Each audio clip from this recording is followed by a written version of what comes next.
So we are setting off in the V90 Cross Country. Hey everyone, it's Ben Hardy here, and in today's video we're going to be going over a 2022 Volvo V90 Cross Country B6. First and foremost though, a huge shout out and thank you to Volvo for giving me some time with the new V90. With all that being said, let's just get straight into the video. So under the hood, we have a pretty interesting setup. We have a turbocharged and e-charged 2-liter 4-cylinder that goes through an 8-speed automatic transmission. It's good for 22 around town and then 29 on the highway, with power outputs being 295 horsepower and then 310 pound-feet of torque. That's good to get it from 0 to 60 in about 5.9 seconds. Now the interesting part is it also has an integrated starter generator, which adds another 13 horsepower and 30 pound-feet of torque at different RPMs, so it can't be put into the official figures. But yeah, we've got a lot of stuff going on. We've got the turbocharger, we've got the e-charger, which replaces the supercharger, and we obviously have the mild hybrid system, so pretty interesting setup. It's going to be interesting to see how it drives with that all. Now let's go over the front end of the V90. So first off, I really like the two body lines right here, and this paint color perfectly shows them. And then coming down below, we've got Thor's hammer with the LED lights, and yeah, overall, I'm a huge fan of Volvo's headlights. Notice got the fog lights down below with parking sensors integrated into the front. Notice that there's a camera here at the bottom of the Volvo logo. I really like the design there on the grille. You guys can kind of see some of the elements there. And I know this isn't the best angle, but you know what? It is what it is. Anyways, look at that from the front end perspective. Looks really good. And by the way, the lights don't flicker in person. That's just because of the frame rate of the camera. So coming around the side here, we've got 245mm all-season tires wrapped around 20-inch wheels in the front and over in the rear. And then let's actually talk about the design here on the wheels themselves. So I think they did a really good job. We've got the silver on the top, and then you've got kind of more of like a matte finish with the gray that's on the bottom portion, and it contrasts pretty nicely. Notice we've got the plastic molding that goes around the fender flares and then all down the side of the car as well. They left the mirrors to be body painted, and this is where you can see it looks like a station wagon, but also it's kind of high off the ground, so it's like an SUV station wagon thing. Kind of interesting. Also, it does have rear air suspension, so you guys can see the, I mean, it's also because of how the car's angled, but also the rear end is kind of popped up a little bit because of the air suspension. So you guys can see here is our key fob, has the Volvo logo there on the front. We've got the lock at the top, the unlock, and then we have this for the hatch, which we can press that, and then it'll actually open up the rear hatch for us. Now popping into the rear, I guess this is where the station wagon, right, utility comes into play. First off, we do get a spare tire underneath, and I love how they have a hydraulic strut there just to hold that up. But yeah, really nice carpeting all over down here. Notice we got a 12-volt right there as well. And yeah, I mean, this really does, like, it's like a lifted station wagon. It's kind of crazy, but yeah, there's tons of space back there. And then notice this does have the function where you can put your foot under to lower it down, which I'll try. Sometimes, you know what, these systems, we'll see if it does it. I probably don't have the magic touch. Let's do that. We'll do a little bit of kicking. You know what? I quit. I love that system. It's great, especially if you're holding something. But like, I don't know. I'm just not smart enough to figure it out, guys. You need to be smarter than Ben Hardy. Not that hard to beat, though. So finishing things up here in the rear, notice we've got, of course, the Volvo logo, the V90 logo. We've got the new B6 badge, and then cross country there at the bottom. Volvo's signature taillights that they have like on every single vehicle. And something I noticed is, look how like it's shaped. Kind of like pops out there in the middle. Definitely cool from a design perspective. And yeah, this is perfect. I got this little hill to stand on, so like we can really see the back end. So going over the door panel here in the rear, notice that we've got the sunshade back here, leather at the top, wood trim, nice metallic trim, and then more leather down here with the door handle. We've got the lock button, Bowers & Wilkins sound system. Speaker up here looks great. The one down there looks normal. Here are the seats in the back, so you guys can see full leather seats. Look great. They're very plush, very comfortable, which I'll pop in. You guys can see the leg room is fantastic. Like, I'm 6 foot and I can almost like lay back here. We've got our own climate zone here for the rear. We've got heated seats, we've got vents, we've got a charging port as well. And then you can see this pulls down, and you've got some extra storage space right there. Pass through in the center. And then I've got the panoramic roof open, so it gives you a nice experience. But yeah, overall, yeah, it's great. Tons of space. And let's head to the front. Here's a door panel in the front. So again, we've got really nice leather trim with the wood trim and then the metallic trim down below. More leather trim here at the bottom. All of the window controls and memory seat controls. Again, Bowers & Wilkins sound system speaker. And then just down below that, I really like how they did the blacked out look here. And it doesn't actually like smudge, what I've noticed. Sometimes when you get the kind of more like piano black looking trim, it'll smudge really bad. But these trim pieces don't, so Volvo did a good job with that. Volvo logo.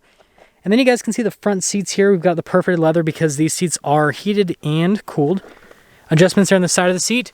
Pedal layout just down below. There's our look before we pop in.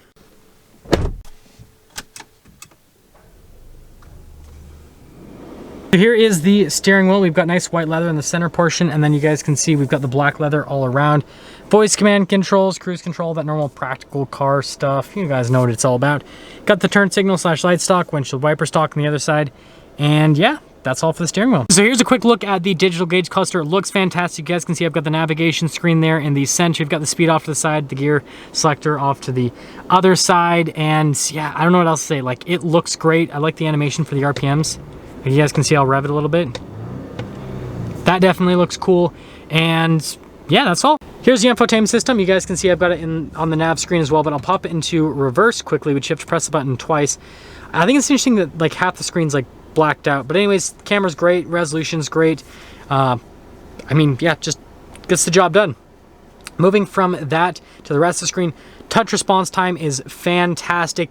And the cool thing about this infotainment system is it does come with a lot of functionality from Google. So like, for example, with the navigation, you can just basically press the voice command button, ask for the navigation. It does it all through Google. You don't need to have an Android to do that functionality. I'm using that today. That is great. We also have, again, the heated air conditioned seats, which you control here with the screen. So you just press the little seat thing and turn that on. I've got the AC seat on, and then I got the climate set to auto at 70 degrees. But yeah, overall, really easy to use. I think it looks great as well, and it's just easy with the shortcut buttons, and then also with the settings, how you can go into everything. So for example, with the driving, we can change the mode. There is one mode, off-road mode, so you're either normal mode or off-road mode. There's no sport mode or anything like that. If you want a sport mode, just floor it. Like, that's how the car works. You just got to floor it. But yeah, I think Volvo killed it from an infotainment system perspective. And something that I learned this morning, I'm going to mention in the review, which I think is cool, is you can hook up the Google stuff to everything in your house. So you can basically tell your car to turn on the lights in your house when you arrive home and stuff like that, which, I mean, I've never done that before, but I think it's cool that the car lets you do it. Down below, we've got some analog controls there for, well, some climate stuff, and then also for the infotainment system. And then you guys can see we've got my cell phone deciding to idle there. We've got this wood trim that kind of covers that tiny little portion, 12-volt wireless phone charger. And then there's more wood trim that covers this bottle area. We've got the shifter. Now this is something that's pretty interesting. It looks really cool. You've got like leather on it, and then notice how it's like actually hollow there in the center. But to get into drive, I have to pull it into neutral and then into drive. Get to reverse, neutral, reverse. Like you have to press it twice. If you hold it down, it doesn't do anything extra. And then manual mode is down again. So you have to like push it through each individual gear other than park. So that's kind of interesting. The engine stop start button is always interesting because it's a twist. Got your parking brake right there, your auto stop start. We've got the center console setup, all that fun stuff. Nice leather trim all around. Notice you got wood trim on the dash, there, all over. Leather trim, again, for the sound system, which looks fantastic. But just notice the material use is great. It looks great with the seats as well. And then I guess we'll finish things up here at the top. So again, full panoramic sunroof. You've got all the controls right here, which are pretty easy to use. So you just slide your finger on that, and then that'll close the shade. And then I can slide my finger again, and then that'll open that up. And then we've got the mirrors as well, which look cool. But yeah, that's all. So here's our window sticker. Again, this is a 2022. And sorry about this little portion right here. Kind of like misprinted a little bit, but it is what it is.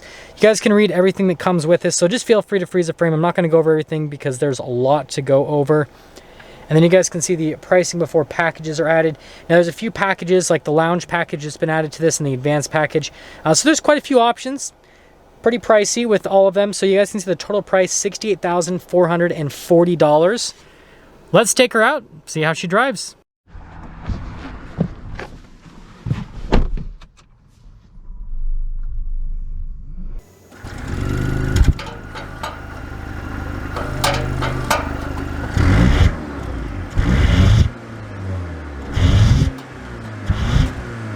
Let's talk about visibility before we set off.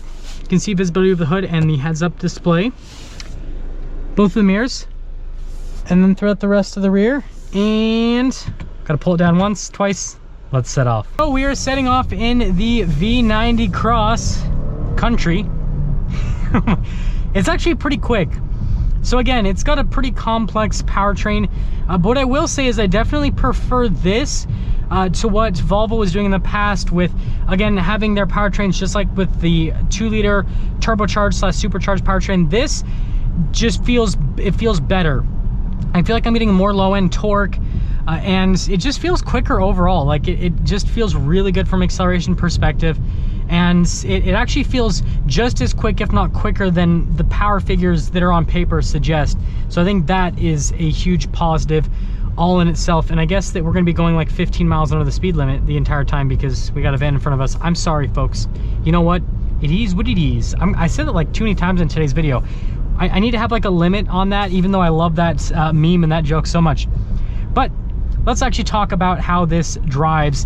And this Canyon's actually great to talk about the V90 Cross Country because we can talk about the suspension and the handling and all that kind of stuff. First off, suspension wise, super smooth, super comfortable. That rear air suspension really dampens things and smooths things out in a very, very positive manner. And it just does a really good job overall. So yeah, from a suspension standpoint, it's fantastic. It feels like a luxury car, so that is a huge plus. And then in terms of the noise and everything, it's a pretty well insulated cabin overall. So again, that's another positive here with the Cross Country. Something to mention though, is you do sit pretty high up. It feels more like an SUV than it does like a station wagon. It really is like a lifted station wagon. I think that is a more accurate way to describe it. Yeah, you just ride on this wave of torque. I find that going partial throttle is more fun and better than full throttle. Full throttle, you just ring it out and yeah, it's great. But like partial throttle, you really sit in the peak torque band and it just feels great. But it's not like it shoves you in the back of your seat or anything like that. The acceleration's just, it's adequate. It's more than enough. I don't feel like I need any more. And I'm actually going to turn the temperature down, which is very easy. Just gotta, boom, pull up the climate tab, press it down 2 degrees, done. Super easy to use. The navigation screen in the center is great. I've never been to California before. Oh, well, I shouldn't say that. I need to rephrase that. I've been to California in like a decade plus, so it's been a while. I've never driven in California before is what I meant to say. And so yeah, it's great because I would be lost without this whole Google navigation system, and it works really well, especially being in the center screen right there. Shows me exactly where I need to go. And then I guess I forgot to mention the handling. This is one thing where it doesn't drive as much like an SUV. It handles more like a car. It's tight. You don't get a ton of body roll, and it feels really good from a handling perspective. So I guess that is where it stays more true to the station wagon roots. Is it handles better than what you'd get with a normal SUV. But let's kind of get into summing things up for this short driving portion. If you guys want longer driving impressions, I will have something posted on my second channel of my like initial impressions driving wise with the Cross Country, where you guys can see what that is like. And that's kind of just like, that video is just all about driving. So if you want to see that, go see it. So again, exterior wise, I think it looks great from the front end. Side end looks like a station wagon. Back end, signature Volvo styling with the taillights. So if you like Volvo styling, looks like a Volvo. Interior wise, really nice materials all around. I think that's great. And they've just done a really good job from a design and comfort perspective with the interior. The seats are really comfortable. Everything's just very nice and very comfortable here. And then from a driving perspective, it's smooth, it's quiet, it's comfortable, it's got adequate acceleration. It's not fast by any means, but it's more than enough to get you up and moving. And so overall, it does all the luxury car stuff.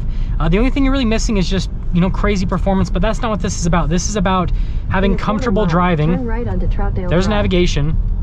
This is all about comfortable driving and getting, you know, good fuel economy for the size of vehicle that this is. And so yeah, it definitely accomplishes that. So if you're looking for like a very nice, comfortable luxury vehicle, then that's what the V90 Cross Country is all about. Now let's get some things up for our video here on the V90 Cross Country. Again, a huge shout out and thank you to Volvo, and I'll see all of you guys in the next video.